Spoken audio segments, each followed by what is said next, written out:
नमस्कार. निकम ब्रदर्स या मराठी यूट्यूब चॅनलमध्ये आपले हार्दिक हार्दिक स्वागत आहे. आज आपण आधारला बँक लिंक आहे की नाही हे कसं चेक करायचं त्याबद्दल थोडक्यात जाणून घेणार आहोत. खूप लोकांचे प्रश्न असतात की बुवा नुकसान भरपाई असो, पी-एम किसानचे असो, लाडकी बहीण असो, यांचे पेमेंट त्यांच्या कोणत्या अकाउंटला गेलं हे त्यांच्या लक्षात येत नाही.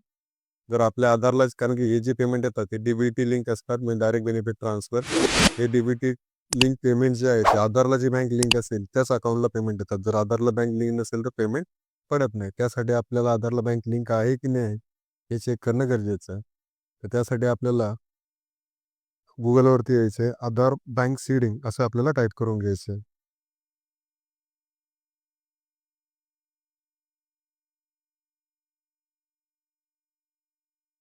त्यानंतर सर्च केल्यानंतर माय आधारची वेबसाईट येईल प्रथम. त्याच्यामध्ये आपण इथून सुद्धा लॉग इन करू शकतो. लॉग इनवरती क्लिक करून सुद्धा आपण लॉग इन करू शकतो किंवा स्क्रोल डाऊन केल्यानंतर इथं आपल्याला दिसेल बँक सीडिंग स्टेटस याच्यावरती क्लिक करून सुद्धा आपण लॉग इन करू शकता. तर आपण इथं आधारला लॉग इन करून घेऊ पहिले. लॉग इन केल्यानंतर इथं लॉग इन करण्यासाठी आधार नंबर आपल्याला व्यवस्थित टाकून घ्यायचा आहे. त्यानंतर कॅप्चा फिल करायचा. लॉग इन विथ ओ-टी-पीवरती क्लिक करायचं. त्यानंतर आपल्या आधारला जो मोबाईल नंबर लिंक असेल त्याच्यावरती आपल्या एका आधारला मोबाईल नंबरवरती तो ओ-टी-पी आपल्या इथे टाकून घ्यायचा आहे. तर आधारला मोबाईल नंबर लिंक नसेल तर आपण इथून स्टेटस चेक करू शकत नाही. त्यासाठी आपल्याला आधार सेंटरला जाऊन पहिले आपल्या आधारला मोबाईल नंबर लिंक करणं गरजेचं आहे. ज्यांच्या आधारला मोबाईल नंबर लिंक आहे तिथून लॉग इन करून आधारला बँक लिंक आहे की नाही हे चेक करू शकता. ओ-टी-पी टाकल्यानंतर लॉग इनवरती क्लिक करायचं.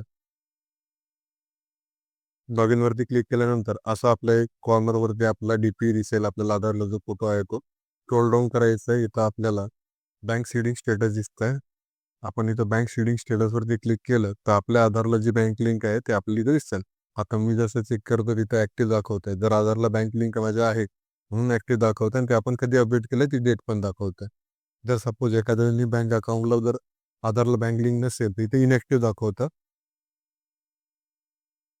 इनॲक्टिव्ह दाखवतं किंवा एखाद्या वेळेस बँक अकाउंट दाखवत नाही. जर इथं बँक अकाउंट दाखवतंय, आपलं अकाउंट बँक कोणती आहे ती दाखवतंय.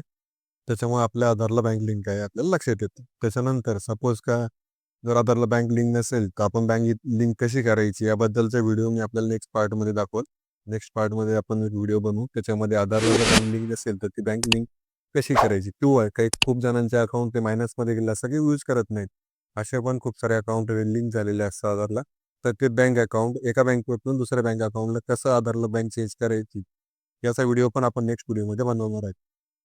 जर माहिती आवडली असेल तर चॅनलला नक्की सबस्क्राईब करा. Thank you.